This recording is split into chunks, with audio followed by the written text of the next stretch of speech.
बिस्मिल्लाहिर्रहमानिर्रहीम। अस्सलाम वालेकुम स्टूडेंट्स, कैसे हैं आप सब। उम्मीद करती हूँ आप सब बिल्कुल खैरियत से होंगे।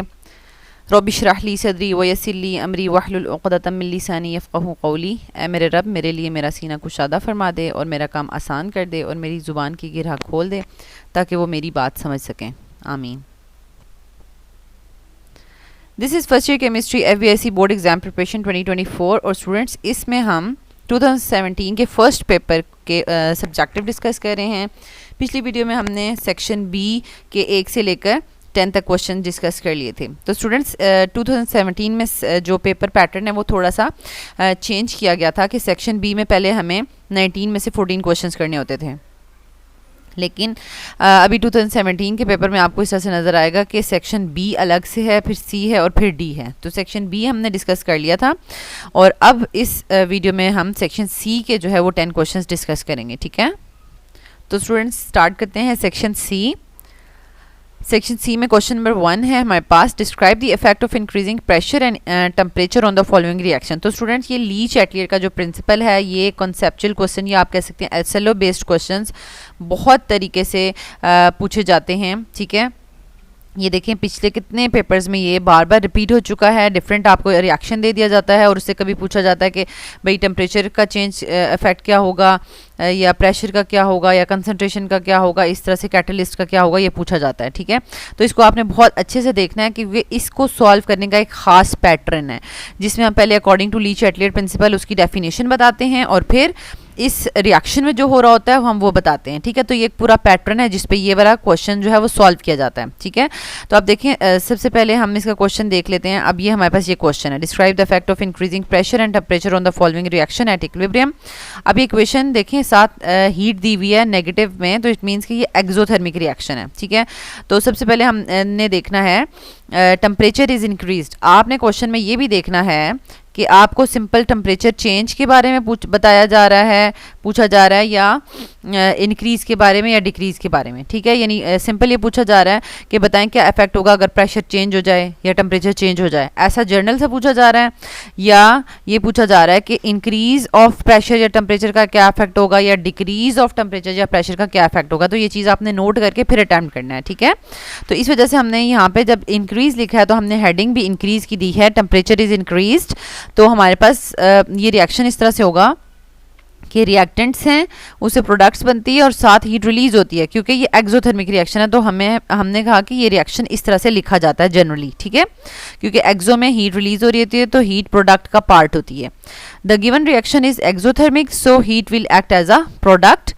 अब हम ली चैटलियर प्रिंसिपल के बारे में बताएंगे। Thus according to the Le Chatelier principle when the temperature is increased, ठीक है, जब आप टेम्परेचर बढ़ाएंगे then this reaction will shift in the reverse direction. आप टेम्परेचर बढ़ा रहे हैं, इसका मतलब है आप हीट बढ़ा रहे हैं। ठीक है, जब आप हीट बढ़ाएंगे तो क्या होगा, reaction will move in the reverse direction in order to absorb the added heat.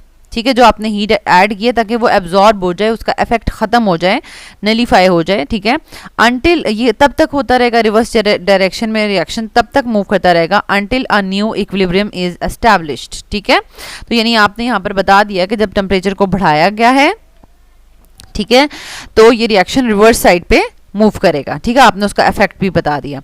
अब दूसरा क्या है, दोबारा से आपने इक्वेशन ये लिखी हुई है। ठीक है, तो अब प्रेशर इंक्रीज का क्या इफेक्ट होगा। तो सबसे पहले आप बताएंगे, देखें प्रेशर का इफेक्ट तभी आप देखेंगे जब जो है वो आपको नजर आएगा इफेक्ट जब number of moles of reactants and products बराबर नहीं होंगे। क्योंकि ली चैटलियर प्रिंसिपल हमें क्या कहता है, वैसे आपको जनरली भी पता है कि प्रेशर को इंक्रीज करने से वॉल्यूम क्या है वो जो होता है वो डिक्रीज हो जाता है, और वॉल्यूम और नंबर ऑफ मोल्स का डायरेक्ट रिलेशनशिप है। तो अगर वॉल्यूम डिक्रीज हो रहा है तो इट मीन्स के reaction will move in the direction having less number of moles, यानी प्रेशर को बढ़ाने से रिएक्शन उस तरफ मूव करेगा जहाँ पर लेस नंबर ऑफ मोल्स हैं। ठीक है, और इसी का अगर उल्ट देख लें, यानी प्रेशर को अगर डिक्रीज किया जाएगा तो वॉल्यूम इंक्रीज होगा, इसलिए reaction will move in the direction having greater number of moles. अगर प्रेशर को कम करेंगे तो रिएक्शन उस तरफ मूव करेगा जहाँ पर नंबर ऑफ मोल्स जो हैं वो ज़्यादा हैं। ठीक है, तो अब इसको हम देख लेते हैं। ये तो कॉन्सेप्ट था, इसको लिखना कैसे है। According to Le Chatelier principle, if the pressure is increased on an on an equilibrium system, then it will decrease its volume and the reaction will move in the direction having less number of moles and vice versa. यानी अगर pressure को increase किया जाए तो इस तरह यानी किस तरफ मूव करेगा, जहाँ पे लेस नंबर ऑफ मोल्स हैं, और प्रेशर को डिक्रीज किया जाएगा तो उस तरफ मूव करेगा जहाँ पर ज़्यादा नंबर ऑफ मोल्स हैं. क्योंकि ये जर्नल ली चैटलर की हमारे पास स्टेटमेंट है, इसलिए हमने वाइस वर्सा भी लिख दिया है. ठीक है, लेकिन अब इस रिएक्शन में क्या हो रहा है वो अब हम नेक्स्ट पॉइंट में लिखेंगे. In this given reaction, since the total number of moles of the products are less, so if the pressure is increased on an equilibrium system, then the volume of the system will decrease and reaction will move in the forward direction having less number of moles. जहाँ पर less number of moles हैं उस तरफ वो move करेगा, मतलब forward side पे जाएगा. ठीक हो गया, ये तो मतलब प्रॉपर पैटर्न पे फॉलो हो रहा है. ऑलरेडी आपने इसको तैयार भी किया हुआ, तो ये आपके लिए मुश्किल नहीं है. ठीक है, नेक्स्ट है question number 2, what is precipitation reaction. ठीक है, and how will you predict the formation of precipitates when two solutions are mixed together. जैसे कि आपने सॉल्युबिलिटी प्रोडक्ट वाला टॉपिक बार बार उसके न्यूमेरिकल्स जो है वो रिपीट हो रहे होते हैं, तो उसके साथ साथ ये प्रेसिपिटेशन का टॉपिक भी आपने उसी सॉल्युबिलिटी के साथ ही पढ़ा था अपनी बुक में. तो ये इसका भी एक पूरा फुल फ्लैज जो है वो क्वेश्चन आ गया है. इसमें आप से न्यूमेरिकल इस तरह से पूछा जा सकता है कि भाई बताएं यानी प्रेसिपिटेट्स बनेंगे या नहीं बनेंगे जब हम ये दो सॉल्यूशंस को मिक्स करेंगे. ठीक है, तो अब इसका क्या है, अभी तो ये आपने जर्नल बताना है, वैसे आपको न्यूमेरिकल भी आ सकता है. ठीक है, प्रेसिपिटेशन रिएक्शन देखें. An aqueous reaction that takes place when two or more solutions are mixed together yielding a solid insoluble substance. ठीक है, प्रेसिपिटेट्स किसको कहते हैं, सॉलिड insoluble substance को कहते हैं. जब वो बन जाए, अगर हमने दो क्लियर सॉल्यूशंस को मिक्स करें, ठीक है, और दो या दो से ज़्यादा क्लियर सॉल्यूशंस को मिक्स करें तो हमारे पास इनसॉल्युबल सॉलिड सब्सटेंस बन जाए, नज़र आने शुरू हो जाए, जो कि सॉल्यूशन में नीचे बैठ जाएगा, तो इस रिएक्शन को हम कहते हैं प्रेसिपिटेशन रिएक्शन. ठीक है, तो अब क्या होता है कि हम we can use the term ion product, जिसको हम आयन प्रोडक्ट जिसको हम Q डैश भी कहते हैं. ठीक है, यहाँ पर मेरे पास Q जो डैश है वो उस तरीके से प्रॉपर यहाँ पे डल नहीं रही है, लेकिन आपने तो बुक में देखा हुआ है ना, Q और उसके ऊपर इस तरह से डैश डालते हैं. ठीक है, यानी Q और इस तरह से डैश डालते हैं. ठीक है, Q डैश, इसको हम क्वोशंट कहते हैं, सॉरी क्वोशंट नहीं, आयन प्रोडक्ट कहते हैं. We can use the term ion product to predict whether the precipitates will form or not when the two solutions are mix. ठीक है, तो यानी दो सॉल्यूशंस को मिक्स करेंगे तो बनेगा या नहीं बनेगा. तो इसका मतलब है कि पहले हमें आयन प्रोडक्ट की वैल्यू पता होनी चाहिए. आयन प्रोडक्ट की डेफिनेशन क्या है, it is the product of the initial concentrations of ions each raise to a power which is a coefficient of the ions in the balanced chemical equation. ठीक है, यानी अब हमारे पास अगर आयन प्रोडक्ट एक्सप्रेशन हमने देखना है कैल्शियम फ्लोराइड का, तो वो हम किस तरह से देख सकते हैं. ये कैल्शियम फ्लोराइड, उसकी इक्वेशन लिखी, कैल्शियम आइंस और फ्लोराइड आइंस. अब आप ये देखें, ये सॉलिड में था और हमारे पास यहाँ पर वाटर में जब हमने इसको डिज़ोल्व किया तो कैल्शियम आइंस एक्वस में आ गए हैं और फ्लोराइड आइंस आ गए हैं. ठीक है, और इसका अगर हम जो है वो आयन प्रोडक्ट का फॉर्मूला लिखेंगे तो initial concentration of calcium ions और initial concentration of fluoride ions, और इसका यहाँ पर आपने स्क्वायर भी लिखना है. ठीक है, यानी इसका 1 मोल ही था और इसके 2 मोल्स थे, तो जो यहाँ पर हमें स्क्वायर की फॉर्म में यहाँ पर नज़र आएंगे. ठीक है, तो अब हमने करना है, if we add a solution containing calcium ions to a solution containing fluoride ions, there are 2 possibilities. If the ion product is greater than KSP होता है हमारे पास यानी आयंस की कंसंट्रेशन एट इक्विलिब्रियम. ठीक है, यानी equilibrium concentration of the ions होती है ना.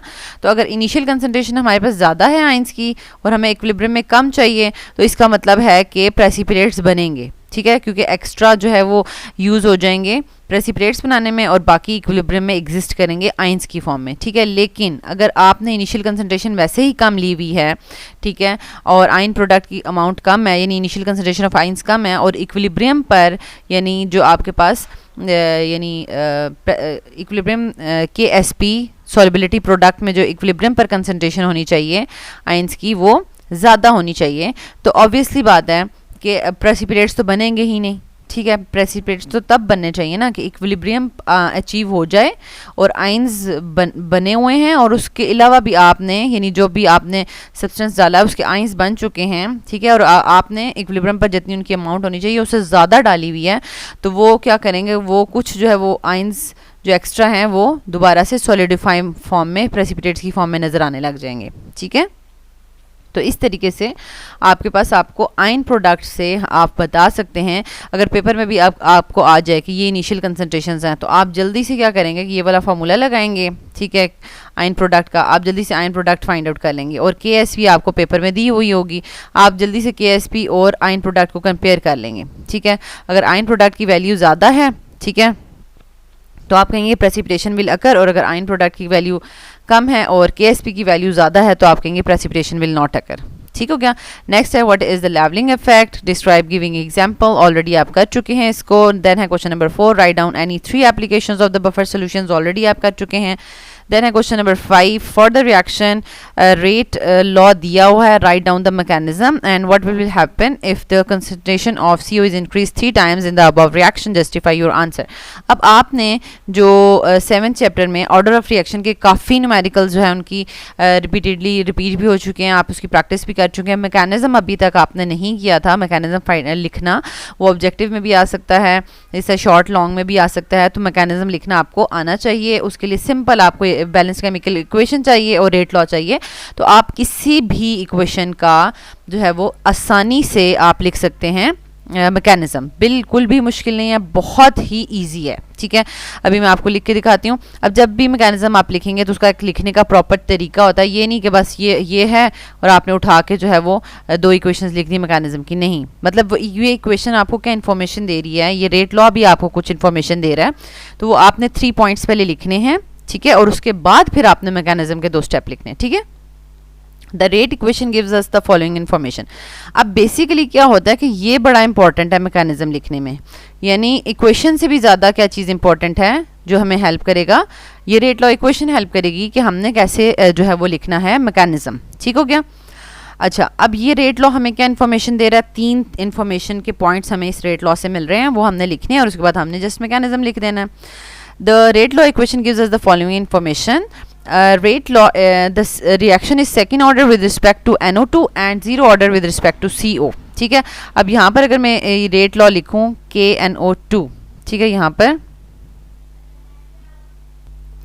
अगर हम यहाँ पर लिख लें कि रेट लॉ इक्वेशन क्या कह रही है कि NO2 के 2 मॉलिक्यूल्स हैं, ठीक है, बाकी CO नज़र नहीं आ रहा। The reaction is second order with respect to NO2, ठीक है, यानी NO2 का हमें मॉलिक्यूल नज़र आ रहा है और उसके ऊपर ये जो हमें नज़र आ रहा है इसका कोएफिशिएंट, तो ये इसका ऑर्डर ऑफ रिएक्शन बता रहा है, ठीक है। तो आपने सिंपल जो आपको नज़र आ रहा है आप लिख दें, इसमें आपको कुछ सोचने की ज़रूरत नहीं है, कोई इसमें आप कहेंगे क्या मतलब इसमें क्या कोई रॉकेट साइंस है, कुछ ऐसा नहीं है, ठीक है, सिंपल जो नज़र आ रहा है। The reaction is second order with respect to NO2 and आपको CO नज़र नहीं आ रहा, हालांकि इक्वेशन में CO भी है, ठीक है, तो आप कह दें and 0 order with respect to CO। So the reaction, अब जब 0 ऑर्डर है विद रिस्पेक्ट टू CO, तो इसका मतलब है कि जो रिएक्शन है वो डिपेंड ही नहीं कर रहा CO की कंसंट्रेशन के ऊपर, ये भी आपने साथ बताना होगा। सो अगर कोई और आपको रिएक्शन दे दिया जाए और उसमें भी कोई एक ऐसा रिएक्टेंट हो जो आपको रेट लॉ में नज़र नहीं आ रहा, तो आप जब उसका लिखेंगे कि ये 0 ऑर्डर है with respect to that reactant, तो आप कह दें कि जो रिएक्शन है it is independent of the concentration of that reactant, ठीक है। तो फिर आपने उसके बाद क्या बताना है सेकंड कि 2 molecules of NO2 are involve in the rate determining step. अब ये जो सेकंड ऑर्डर है ना, इसको एक्सप्लेन किया हुआ है कि सेकंड ऑर्डर का मतलब क्या है। सेकंड ऑर्डर का मतलब है कि अब CO की तो बात हो गई, मतलब उसकी कंसंट्रेशन पे तो डिपेंड ही नहीं कर रहा, ठीक है। दूसरी ये बात है कि सेकंड ऑर्डर रिएक्शन का मतलब है कि 2 मॉलिक्यूल्स ऑफ NO2 जो हैं, क्योंकि रेट लॉ में भी 2 लिखा हुआ था, स्क्वायर लिखा हुआ था, ठीक है, तो इसका मतलब है कि 2 molecules of NO2 are involve in the rate determining step, ठीक है। अच्छा, और फिर तीसरा है कि reaction must proceed in more than 1 step. इसका मतलब है कि जो रिएक्शन है, अगर वो हमारे पास सीधा सीधा रिएक्शन है और जो हमारे पास रेट लॉ इक्वेशन है, हाँ, ये जो रिएक्शन है और रेट लॉ इक्वेशन है, ये दोनों आपस में मैच नहीं कर रही हैं, इसका मतलब है कि एक से ज़्यादा स्टेप में ये रिएक्शन जो है वो कंप्लीट हो रहा है। मतलब वो 2 स्टेप भी हो सकते हैं, 3 स्टेप भी हो सकते हैं, कितने भी हो सकते हैं, लेकिन आपके फर्स्ट ईयर के लेवल पे आपसे कभी भी कोई ऐसी इक्वेशन नहीं दी जाएगी जो 3 स्टेप्स पे मैकेनिज्म हो। आपको हमेशा अगर मैकेनिज्म लिखने के लिए आएगा तो वो 2 स्टेप ही होगा, और 2 स्टेप में भी आपने पहला जो स्टेप है वो स्लो स्टेप ही लिखना है, क्योंकि स्लो स्टेप में कौन इन्वॉल्व है वो आपको कौन बता रहा है, वो आपको रेट लॉ इक्वेशन बता रही है, ठीक है। ये सिंपल है, रेट लॉ इक्वेशन आपको बता रही है कि आपने स्लो स्टेप में कौन कौन से मॉलिक्यूल्स लेकर काम करना है और क्या बनाना है, ठीक ठीक है। तो यहाँ से हम इसको इसका मैकेनिज्म लिखना स्टार्ट करते हैं। अब यहाँ पर पहले मैं आपको ना मैकेनिज्म लिखना सिखा देती हूँ, उसके बाद फिर हम जो है इसको फर्दर देखेंगे कि इसको आपने पेपर में कैसे अटैम्प्ट करना है। अब देखिए, अब आपको जब मैं कहती हूँ कि आपको 3 बातें पता चल गई। रेट लॉ इक्वेशन ने आपको बताया कि the reaction is second order with respect to NO2 and 0 order with respect to CO, so the reaction is independent of the concentration of the CO। एक ये बात हो गई। And slow step will involve 2 molecules of NO2, ठीक है। एक पहला step आप लिख लें, ये स्लो स्टेप है, ये फास्ट स्टेप है, और स्लो स्टेप में 2 molecules of NO2 are involved, ठीक है। और ये बात आपको पता है, यहाँ से चलिए, ठीक है। और तीसरा स्टेप था कि रिएक्शन, ऑब्वियसली बात है कि रेट लॉ इक्वेशन और इक्वेशन जो डायरेक्ट केमिकल इक्वेशन है, ठीक है, ये दोनों आपस में मैच नहीं करी तो the reaction is complete in more than 1 step, ठीक है। तो अब हम इसका करते हैं कि अब आप कहेंगे कि मैम ये कैसे पता चलेगा कि प्रोडक्ट क्या बनानी है, कोई क्या बनाएगा बच्चा, कोई क्या स्टूडेंट बनाएगा। लेकिन ऐसा नहीं है, प्रोडक्ट आपको क्या बनानी है वो इक्वेशन आपकी हेल्प करेगी। पहले इक्वेशन जो है वो पहले नंबर पे रेट लॉ ने हेल्प किया था, फिर इक्वेशन हेल्प करेगी, ठीक है। इक्वेशन बताएगी कि आपने NO या CO2 वगैरह, ये हमारे रिक्वायर्ड प्रोडक्ट हैं, ये ज़रूर बनाने हैं। उसके अलावा अगर कुछ बन रहा तो बताते रहना, लेकिन पहले तो ये कोशिश करना कि ये बनने चाहिए, ठीक है। अभी देखिए, अभी CO2 तो नहीं बन सकता है, नहीं बन सकता ना, क्योंकि हमारे पास रिएक्टेंट में कोई कार्बन ही है ही नहीं, तो CO2 तो नहीं बन सकता। अब NO2 और NO2 से मिला के हमने क्या बनाना है, ठीक है, मीन्स कि हमने एक NO तो बनाना ही बनाना है, क्योंकि हमें चाहिए था, वो हमने बना लिया। और बाकी अब जितनी भी चीज़ें बच गई उन सबको मिला के कुछ बना दें। अब आप अगर देखें तो आपके पास NO3 बन जाएगा, ठीक है, NO3 बन जाएगा। अब आपको ये तो चाहिए था, लेकिन आपको NO3 तो नहीं चाहिए था, इसलिए जो नहीं चाहिए था उसको अगले स्टेप में ले जाएं, ठीक है। प्लस आपने जो है ना इक्वेशन में देखना है कि CO भी तो था, ठीक है।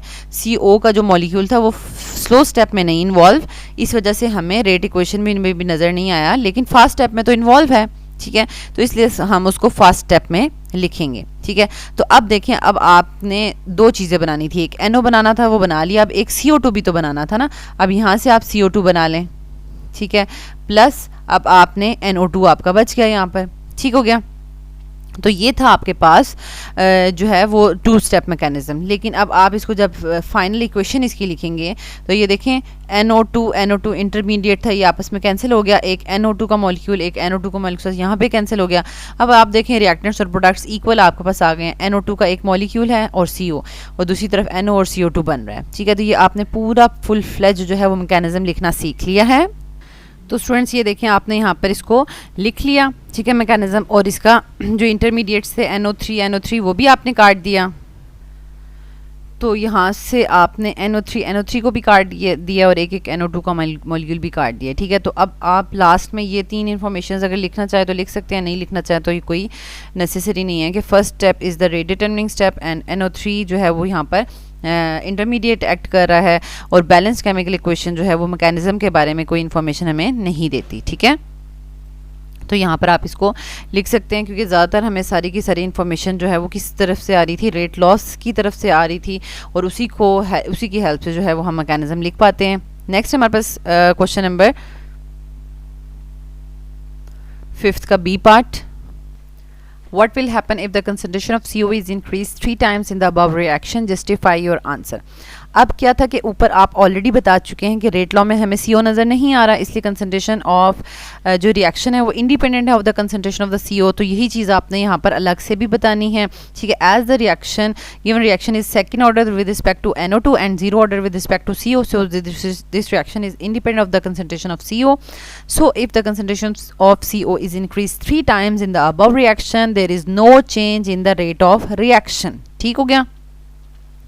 अच्छा, नेक्स्ट हमारे पास आ जाता है question number 6। What is Arrhenius equation? How this equation describes the effect of increase in temperature on the rate constant and rate of reaction. ये ऑलरेडी आप जो है टेम्परेचर का इफेक्ट पढ़ चुके हैं, और टेम्परेचर का इफेक्ट यानी टेम्परेचर बढ़ाने से क्या होता है, और उसमें Arrhenius इक्वेशन भी आपने पढ़ ली थी, ठीक है। तो वही चीज़ आपने इसमें भी लिखनी है, ठीक है। ऑलरेडी 2016 के पेपर में आप ये कर चुके हैं। नेक्स्ट है आपके पास question number 7। Concentration of sulphuric acid is 98% weight by weight, its density is 1.84 grams per cm cube, and calculate the molarity and molality of the solution, ठीक है। तो बेसिकली इसमें कुछ मुश्किल नहीं है, बहुत आसान है, बस मोलैरिटी और मोलैलिटी का फॉर्मूला आना चाहिए और 98% वेट बाय वेट का क्या मतलब है वो भी आना चाहिए। ठीक है, 98% वेट बाय वेट का मतलब है कि 98 ग्राम सल्फ्यूरिक एसिड है इसमें। ठीक है, और टोटल 100 ग्राम सोल्यूशन है। ठीक है, 98 ग्राम तो हो गया सल्फ्यूरिक एसिड और 100 ग्राम हो गया सोल्यूशन टोटल। लेकिन सोल्यूशन में से जब सॉल्यूट निकालेंगे तो आपको सॉल्वेंट भी पता चल जाएगा 2 ग्राम्स। ठीक है, 2 ग्राम्स जो है वो क्या है, सॉल्वेंट है। ठीक है, तो ये अगर आपको आ जाती है, इसमें से इंफॉर्मेशन एक्सट्रैक्ट कर लेते हैं तो आप इजीली कर लेंगे। देखें 98% weight by weight solution means 98 gram sulphuric acid is dissolved in 100 gram of solution. So mass of sulphuric acid 98 grams, molecular mass जो है वो इसका 98 है, मास ऑफ सोल्यूशन जो है वो 100 ग्राम है, डेंसिटी ऑफ द सोल्यूशन दी हुई है। तो इसलिए हम वॉल्यूम ऑफ द सोल्यूशन जो है वो फाइंड आउट कर सकते हैं, यानी हम डेंसिटी और मास से वॉल्यूम ऑफ द सोल्यूशन जो है वो फाइंड आउट कर लेंगे, क्योंकि हमें मोलैरिटी में वॉल्यूम चाहिए सोल्यूशन का और वो भी DM³ में चाहिए। ठीक है, तो ये देखें density is equals to mass by volume और वॉल्यूम फाइंड आउट करना है मास बाय डेंसिटी। तो ये आपके पास cm³ में आ गया है, तो इसको आपने 1000 से डिवाइड करके DM³ में कन्वर्ट कर लिया। अब मोलैरिटी का फॉर्मूला क्या था, mass of solute divide by molar mass of the solute into 1/v in DM³, यानी volume of solution in DM³। ठीक है, तो आपने लगा दिया तो 18.4 मोलर आ गया। और अब आपने मोलैलिटी फाइंड आउट करनी है, तो उसके लिए पहले आप डाटा देख लें कि mass of sulphuric acid 98 grams है, मास ऑफ सोल्यूशन 100 है, लेकिन उसमें से आप 100 में से 98 माइनस करेंगे तो आपके पास मास ऑफ सॉल्वेंट आ जाएगा 2 ग्राम। लेकिन 2 ग्राम को 1000 से डिवाइड करें तो आपके पास kg में आ जाएगा। अब क्योंकि अब आपको पता है कि मोलैलिटी का फॉर्मूला है moles of solute divide by यानी mass of solvent in kg। ठीक है, सॉल्वेंट के बारे में, और उसका मास भी लगाना है और kg में लगाना है। ठीक है, और मोलर मास जो है सल्फ्यूरिक एसिड का भी हमें चाहिए होगा। ठीक हो गया, तो आपने मोलैलिटी का फॉर्मूला लिखा और उसमें आपने मास ऑफ सॉल्यूट लिखा, molar mass of the solute लिखा और यानी मास ऑफ द सॉल्वेंट। ये देखें कितना इंपॉर्टेंट है, यहाँ पर इन्होंने फॉर्मूला में भी ये लिखा हुआ है कि यानी हम यहाँ पे मास किसका डाल रहे हैं, सोल्यूशन का डाल रहे हैं या सॉल्वेंट का डाल रहे हैं। ठीक है, तो आपने भी यहाँ पे लिखना है mass of the solvent in kg। तो ये 500 मोलर आ गया आंसर। ठीक है, तो नेक्स्ट हमारे पास question number 8, define osmotic pressure and colloids and molar freezing point depression constant. ठीक है, तो इसको क्रायोस्कोपिक कांस्टेंट भी कहते हैं, ऑलरेडी आप इसको कर चुके हैं। सिर्फ कोलाइड्स की टर्म नहीं की हुई थी, वो यहाँ पर करेंगे, बाकी ऑस्मोटिक प्रेशर भी आप कर चुके हैं, साथ मैंने मेंशन कर दिया कौन से पेपर्स में आपने इनको याद कर लिया है। ठीक है, कोलाइड्स के heterogeneous mixture of a tiny particles of substance dispersed through a medium is called colloidal dispersion और कोलाइड्स। ठीक है, अब ये क्या है कि हेट्रोजीनियस मिक्सचर है। ठीक है, किस चीज़ का मिक्सचर है, tiny particles of a substance. ठीक है, डिस्पर्स्ड इन अ मीडियम, जो कि मीडियम में डिस्पर्स हुए हैं। जब भी आप कोलाइड सोचें तो आपके जहन में ना मिल्क आना चाहिए। मिल्क में आप देखें आपको यानी वाइट कलर का कोई ऐसा मटेरियल है जो कि पूरे के समझो कि वाटर में पूरा सस्पेंड हुआ हुआ है, हल हुआ हुआ है। ऐसा नहीं है कि आप उसका दूध का एक गिलास रखते हैं और थोड़ी देर बाद क्या होता है कि वाइट कलर की कोई चीज़ और नीचे बैठ जाती है, ऐसा नहीं है, और पानी अलग नज़र आने लग जाता है, ऐसा नहीं है। यानी जो आपके पास टाइनी पार्टिकल्स हैं वो through out the medium dispersed form में ही रहेंगे। ठीक है, तो इसको हम कहते हैं कोलाइड्स। ठीक हो गया, the particles are called colloidal particles और डिस्पर्स्ड फेस, उसको हम सॉल्यूट भी कहते हैं। ठीक है, इसको हम यानी जो पार्टिकल्स होते हैं उनको डिस्पर्स्ड फेस कहते हैं, क्योंकि वही चीज़ डिस्पर्स हुई हुई है पूरे के पूरे यानी फैली हुई है पूरे के पूरे मीडियम में। ठीक है, तो और जो मीडियम है and the medium is called dispersion medium और द कॉन्टीन्यूस फेस, जिसको हम सॉल्वेंट भी कहते हैं। ठीक है, तो अब यहाँ पे कुछ हम प्रॉपर्टीज़ कोलाइड्स के बारे में बता रहे हैं कि साइज़ ऑफ द पार्टिकल्स जो है वो कितना होता है, 1 to 1000 नैनोमीटर होता है। ये लिटिल बिगर होता है then those of the true solution. True solution में तो आपको नज़र ही नहीं आता ना, जैसे अगर मैं नमक को डालूं पानी में तो उसमें नमक के पार्टिकल्स इतने स्मॉल इन साइज़ हैं वो पानी में हल हो गए हैं और आपको नज़र भी नहीं आ रहे। लेकिन जो आपके पास मिल्क है, मिल्क की जो पार्टिकल्स हैं वो इतने हैं कि वो नज़र भी आ रहे हैं। ठीक है, यानी ट्रू सोल्यूशन यानी जो लिक्विड है वो लिक्विड को उन्होंने थोड़ा चेंज कर दिया है। These particles are visible in the electron microscope but invisible in ordinary microscope. ठीक है, एग्जाम्पल क्या है इनकी, milk, mayonnaise, smoke, rubber, foam, ये सारी की सारी एग्जाम्पल्स हैं इनकी। जेमस्टोन्स वगैरह भी इनकी एग्जाम्पल्स हैं। ठीक है, नेक्स्ट हमारे पास आ जाता है question number 9, what is calorimetry, describe its types. तो ये जो है यहाँ पर एक नया क्वेश्चन है जो कि आपको प्रॉपर्ली करना है कैलोरीमेट्री का। ठीक है, दोनों टाइप्स भी करनी है लेकिन इतना ज़्यादा डिटेल नहीं है, जस्ट डेफिनेशंस हैं इनकी। ठीक है। कैलोरीमेट्री क्या है? The branch of science which deals with the measuring of heat of a chemical reaction by measuring the temperature change. Simple, यानी टेम्परेचर चेंज को मेजर करके तो वो उसका यानी हीट एब्जॉर्ब हो रही है या रिलीज हो रही है, ये इस चीज़ को साइंस नोट कर लेती है। तो उस साइंस ब्रांच ऑफ साइंस को हम कहते हैं कैलोरीमेट्री। ठीक है। तो कैलोरीमीटर क्या होती है? ये डिवाइस होती है। The device use to measure the heat of a chemical reaction is called calorimeter. ठीक है। It measures the heat released from a system either at constant pressure और कांस्टेंट वॉल्यूम। ठीक है। यानी ये कैलोरीमीटर यानी जो सिस्टम रिलीज कर रहा है हीट एट कांस्टेंट वॉल्यूम या कांस्टेंट प्रेशर पे, उसको ये मेजर करता है। So there are two types of calorimetry, constant pressure calorimetry and constant volume calorimetry. ठीक है। ये दो इसकी टाइप्स हैं। कांस्टेंट प्रेशर कैलोरीमेट्री में क्या आता है हमारे पास? In this calorimetry pressure of a system is fixed, क्योंकि नाम से पता चल रहा है, आपने कुछ ज़्यादा सोचना नहीं है कि इसमें प्रेशर फिक्स्ड है। It is use to calculate, अब ये किस मकसद के लिए यूज़ हो रहा है? It is use to calculate the heat of neutralisation. जैसे कि अगर हम एसिड बेस को मिक्स करें तो क्या होगा? सॉल्ट एंड वाटर बन जाएंगे और बहुत ज़्यादा हीट रिलीज़ होगी, और वो जो हीट रिलीज़ हो रही है बस हमने वो मेजर कर लेनी है। ठीक है। तो इसमें हमने कोई भी जो है ना वो प्रेशर बिल्ड नहीं हुआ, यानी इस रिएक्शन में कोई भी प्रेशर बिल्ड नहीं हो रहा, कोई एक्स्ट्रा गैसेस नहीं बन रही सिस्टम में। हमने कोई ऐसे उसको बिल्कुल क्लोज तो किया हुआ है, लेकिन ऐसा नहीं किया हुआ कि अंदर कुछ प्रेशर ज़्यादा गैसेस बनने शुरू हो गई और प्रेशर जो है इंक्रीज़ होने शुरू हो गया या चेंज होने शुरू हो गया, ऐसा कुछ नहीं है। ठीक है। नॉर्मल जो कांस्टेंट प्रेशर है वो ही रहेगा। ठीक है। अच्छा, फॉर दिस पर्पस थर्मली, अब इस काम के लिए अगर हमने यानी heat of neutralisation find out करनी है तो हम जो है वो कॉफ़ी कप कैलोरीमीटर यूज़ करते हैं। ठीक है। For this purpose a thermally insulated container with a thermometer and a stir is used. ठीक है। तो उसके लिए कॉफ़ी कप कैलोरीमीटर यूज़ किया जाता है, और उसमें वैसे भी आपने वो जो एक फोम मिक्स होता है ना कॉफ़ी कप, वो आपने देखा हुआ है ना, तो उसमें अगर वो ऊपर से भी क्लोज हो तो इट मीन्स कि अंदर एसिड बेस आपस में रिएक्शन करके हीट प्रोड्यूस करेंगे, उसमें थर्मामीटर इंसर्ट हुआ होगा तो वो आपको टेम्परेचर चेंज बता देगा। लेकिन उससे कुछ भी ऐसा नहीं हो रहा कि कुछ गैसेस बन रही हैं, प्रेशर क्रिएट हो रहा है, ऐसा कुछ भी नहीं हो रहा। और वो जो है वो कॉफ़ी कप जो है वो बाहर भी हीट जो है वो इंसुलेट नहीं करेगा, बस वो अंदर ही हीट रखेगा, और वो हीट जो है वो उससे थर्मामीटर जो है उसमें हमें चेंज नज़र आ रहा होगा। ठीक है। और उसके लिए इक्वेशन क्या है? Q P is equals to M C del T.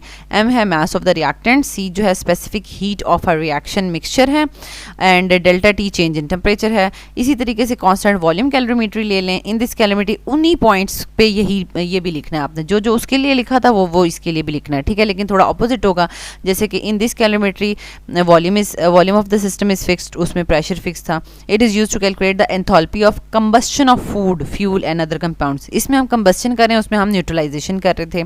ठीक है। फॉर दिस पर्पस, इस पर्पस के लिए हमने क्या करना है? उसके लिए हमने क्या किया था कि एक हमें इंसुलेटेड मटेरियल का एक जो है वो कैलोरीमीटर चाहिए था विद स्टिरर उसके अंदर होना चाहिए, और इसके लिए हमें क्या स्ट्रॉन्ग क्लोज्ड वेजल चाहिए। ठीक है। जैसे बॉम्ब, उन्होंने इसको कहा है ना बॉम्ब मटेरियल। ठीक है। Immersed in an insulated water bath. ठीक है। यानी एक तो यानी एक छोटा सा कंटेनर होना चाहिए, बहुत स्ट्रॉन्ग सा क्लोज्ड वेजल, जिसको उन्होंने बॉम्ब कहा है, और उसको इमर्स करना है वाटर में, और उसमें फिर आपने थर्मामीटर लगा के काम करना है। तो इस वाले कैलोरीमीटर को हम कहते हैं बॉम्ब कैलोरीमीटर। ठीक है। For this purpose bomb calorimeter is used, and इसके लिए जो इक्वेशन होती है इसकी हीट को फाइंड आउट करने के लिए वो होती है Q V is equals to capital C into del T. और ये कैपिटल की सी क्या होती है? Total heat capacity of calorimeter. ठीक है। वहाँ पर आपके पास था क्या? Q is equals to M C delta T. ठीक है। तो यहाँ पर ये जो C है ना आपके पास, ये उस जो रिएक्टेंट से सोल्यूशन था उसका स्पेसिफिक हीट थी। ठीक है। और जब आपके पास किसी भी चीज़ की स्पेसिफिक हीट को उसके मास के साथ मल्टीप्लाई किया जाए तो ये कैपिटल C आ जाता है। ठीक है। Heat capacity of that calorimeter बन जाता है। ठीक है। तो यहाँ पर हमने कैपिटल C जो है वो लिया हुआ है। ठीक है। एंड डेल्टा टी तो चेंज इन टेम्परेचर है। तो यहाँ तक हमने इसको जो है वो कम्प्लीटली डिस्कस कर लिया है। नेक्स्ट हमारे पास question number 10, describe the rusting of iron giving the reactions taking place during the process. अब 12th चैप्टर में आपने ऑलमोस्ट सब कुछ बैलेंसिंग इक्वेशंस दोनों तरीके से, बल्कि चारों तरीके से बैलेंसिंग इक्वेशंस आपने सीख ली हैं। आपने जो है वो उसके जो इलेक्ट्रो के रिएक्शंस वगैरह थे E nought of the cell के, फिजिबिलिटी के, वो सारे के सारे भी आपने जो है वो लर्न कर लिए हैं। उसके साथ साथ आपने उसकी जो बैटरी से रिलेटेड जो है लेड स्टोरेज बैटरी या अदर वो सारे भी आपने रिएक्शंस ऑलमोस्ट कर लिए हैं। तो यहाँ पर एक ये चीज़ रस्टिंग ऑफ आयरन का टॉपिक डिस्कस नहीं हुआ था, वो यहाँ पर हम करेंगे, ठीक है। तो इसमें बेसिकली रस्टिंग क्या है, it is example of corrosion. तो ये आपने आई थिंक सो 9th-10th के लेवल पर भी इसको थोड़ा बहुत देखा ही होगा। कोरोजन क्या होता है? Corrosion is a natural process which converts refined metals into the more stable oxides, यानी मेटल की ऑक्सीडेशन हो जाती है और वो मोर स्टेबल ऑक्साइड्स में कन्वर्ट हो जाती है, ठीक है। एंड द ऑक्सीडाइजिंग एजेंट, अब जो मेटल की ऑक्सीडेशन कर रहे हैं वो कौन है, ठीक है, जिसकी वजह से मेटल की रस्टिंग हो रही है या उसको जंग लग रहा है, वो ऑक्सीडाइजिंग एजेंट्स कौन है? The oxidising agents for the metal are atmospheric oxygen in the presence of moisture, ठीक है, यानी मॉइस्चर की प्रेजेंस में जंग लगता है। अगर सिंपल ऑक्सीजन में कोई मेटल पड़ी हुई है तो उसको जंग नहीं लगता, ठीक है, उसकी रस्टिंग नहीं होती। तो रस्टिंग क्या है? Basically it is an electrochemical process. And अब इसमें आपने 4 पॉइंट्स लिखने हैं। वो क्या है कि आपके पास region of high region of metal surface that has relatively less moisture acts as a anode, जहाँ पे थोड़ा कम पानी होता है वहाँ पर वो एनोड एक्ट करेगी, ठीक है, और जहाँ पर थोड़ा रिलेटिवली मोर मॉइस्चर होता है वहाँ पर वो कैथोड एक्ट करेगी मेटल, ठीक है। यानी ये आपके पास मेटल का सरफेस है ना, ठीक है, ये वाटर है, तो इस जगह पे ये मेटल एनोड एक्ट कर रही है और यहाँ से मेटल अपने इलेक्ट्रॉन लॉस करके Fe+2 फॉर्म में जा रही है, इलेक्ट्रॉन लॉस होके यहाँ से यहाँ जा रहे हैं, ठीक है, और यहाँ पे ज़्यादा वाटर है तो उसकी प्रेजेंस में जो है वो रिएक्शन पूरा होता जा रहा है। तो ये वाला पार्ट जो है जिस जगह पर ज़्यादा वाटर है वो कैथोड एक्ट करेगा, ठीक है। This reaction starts by oxidation of iron to Fe+2 in the presence of oxygen and moisture, ठीक है। फिर लास्ट में 2 पॉइंट्स हमारे पास कि आयरन फर्दर क्या करता है। पहले आयरन तो अपना इलेक्ट्रॉन लॉस करता है ना, ठीक है, Fe+2 में लॉस करके, इलेक्ट्रॉन लॉस करके इधर, ठीक है, तो वो कैथोडिक रीजन की तरफ मूव कर जाएगा। इधर था आयरन यहाँ से मूव करेगा through the moisture on the surface, उधर से मूव कर जाएगा कैथोडिक रीजन की तरफ, वहाँ पर जाके फर्दर उसकी ऑक्सीडेशन होगी और फर्दर वो वाटर के साथ भी रिएक्ट करके और जो है वो रस्ट बना लेगा, ठीक है। Here Fe+2 ions further react with oxygen to form Fe+3 and hydrated iron 3 oxides called rust. अब ये पूरा जो काम हमने बोला है वो हम इक्वेशंस की फॉर्म में लिखेंगे, तो ये बहुत इंपॉर्टेंट है। अगर ये आपकी ठीक है तो आपके रस्टिंग के क्वेश्चन में फुल मार्क्स होंगे, ठीक है। अब ये देखें, ये रिडक्शन हाफ रिएक्शन है। रिडक्शन में आपके पास बताया गया है कि ऑक्सीजन होता है एटमॉस्फेरिक, हाइड्रोजन आइंस होते हैं और इलेक्ट्रॉन्स जो इधर से मूव करके आ रहे हैं, ठीक है, एनोड से लॉस होके आ रहे हैं, वो इलेक्ट्रॉन्स होते हैं, तो वो आपस में मिलकर ये वाटर बनाएंगे, ठीक है। या ऐसा भी हो सकता है कि ऑक्सीजन वाटर और इलेक्ट्रॉन्स की प्रेजेंस में आपके पास हाइड्रोक्साइड्स बन जाएं। बेसिकली जो रस्टिंग है ना, ये एक बहुत कॉम्प्लेक्स रिएक्शन है, लेकिन आपको सिंपलीफाई करके कुछ इक्वेशंस दिखा के बताया गया कि इस तरीके से रस्टिंग जो है वो हो रही है। लेकिन एक्चुअल में ये एक बहुत ज़्यादा कॉम्प्लेक्स है प्रोसेस है, क्योंकि देखें एयर में बहुत डिफरेंट गैसेस होती हैं, ऑक्सीजन, कार्बन डाइऑक्साइड, वो भी वाटर में डिजॉल्व हो रही होती हैं और डिफरेंट और जो है पॉसिबिलिटीज़ भी रिएक्शंस के साइड रिएक्शंस हो रहे होते हैं, ठीक है। तो ये आपने यानी कैथोडिक रिएक्शन इनमें से कोई भी हो सकता है, ठीक है। अच्छा, फिर ऑक्सीडेशन ऑफ रिएक्शन, यानी एनोड पे आपके पास आयरन जो है वो ऑक्सीडाइज होके जो है वो बना रहा है, यानी Fe+2 बना रहा है। अगर 2 आयरन के मोल्स हैं तो वो आपके पास 2 आयरन Fe+2 बना देंगे और 4 इलेक्ट्रॉन्स बना देंगे जो कि यहाँ पर यूटिलाइज होंगे, ठीक है। तो फर्दर हमारे पास क्या होगा, आयरन+2 आयरन+3 में चला जाएगा और आयरन+3 3 हाइड्रोक्साइड आइंस के साथ मिलकर आयरन 3 हाइड्रोक्साइड बना देगा और further iron 3 hydroxide dehydration show करेगा और Fe2O3.X वाटर मॉलिक्यूल्स, यानी ये जो है वो ब्राउन कलर का आपको मटेरियल नज़र आएगा जो कि वाटर सॉल्युबल है और आस्ते आस्ते से जो है वो वाटर में सॉल्युबल होके ये चला जाता है और कोई भी चीज़ जो है वो आयरन की बनी हुई वो आस्ते आस्ते रस्टिंग के बाद ख़त्म हो जाती है, ठीक है। तो ये पूरा का पूरा प्रोसेस था रस्टिंग का। तो स्टूडेंट्स हमने यहाँ तक इसको कर लिया है और आप E nought of the cell calculate करके, लेकिन वो कैलकुलेट जब आप करेंगे तो आपको ये वैल्यूज़ याद होंगी तो आप कर सकते हैं। ये वैल्यूज़ आप याद कर लें वैसे, क्योंकि आपसे पूछी भी जा सकती हैं कि रस्टिंग ऑफ आयरन का E nought of the cell calculate कर दें, तो वो अक्सर जो है वो ये वाली वैल्यूज़ जो है आयरन की रस्टिंग की जो है वो नहीं देते, ठीक है। तो उसमें हमें ये खुद से याद करनी है। आयरन की -0.44 है और ऑक्सीजन की जो है वो आप ये वाली इक्वेशन लिखते हैं, ठीक है, 2 वाटर के साथ 4 इलेक्ट्रॉन्स, ठीक है, उसमें +1.0 2-3 है, ठीक है। तो अब इन दोनों में से जो है वो यहाँ पर हमारे पास ये असल में दोनों की जो है ना रिडक्शन पोटेंशियल्स गिवन है, ठीक है। ये दोनों की स्टैंडर्ड पोटेंशियल्स गिवन है। ये ऐसा नहीं है कि आयरन की आपको ऑक्सीडेशन पोटेंशियल गिवन है, ये बेसिकली आयरन की आपको रिडक्शन पोटेंशियल गिवन है, और यहाँ पर ये ऑक्सीजन की रिडक्शन पोटेंशियल गिवन है इन the presence of water and electrons, ठीक है। जब दोनों रिडक्शन पोटेंशियल्स गिवन हों तो हम इसको माइनस वाला फॉर्मूला लगाते हैं, ई nought of the cathode minus anode. तो ये कैथोड यानी 1.23 में से 0.044 माइनस किया जाएगा तो ऐड हो जाएगा। तो ये जो है वो हमारे पास ये फिजिबिलिटी शो कर रहा है, मीन्स कि ये रिएक्शन फिजिबल है और रस्टिंग हो सकती है और होती है, ठीक है। तो यहाँ तक स्टूडेंट्स हमने सेक्शन सी को डिटेल से डिस्कस कर लिया है। इसके जो भी नए क्वेश्चंस हैं वो आपने कैलोरीमेट्री, रस्टिंग और ये सारे के सारे आपने और मैकेनिज्म लिखना, ठीक है। तो ये आपने बहुत अच्छे से याद कर लेने हैं क्योंकि इससे रिलेटेड पेपर में क्वेश्चन आ सकता है, ठीक है। अल्लाह ताला आपको बहुत आसानियाँ अता फरमाए और आसानी तकसीम करने का शर्फ अता फरमाए, आमीन।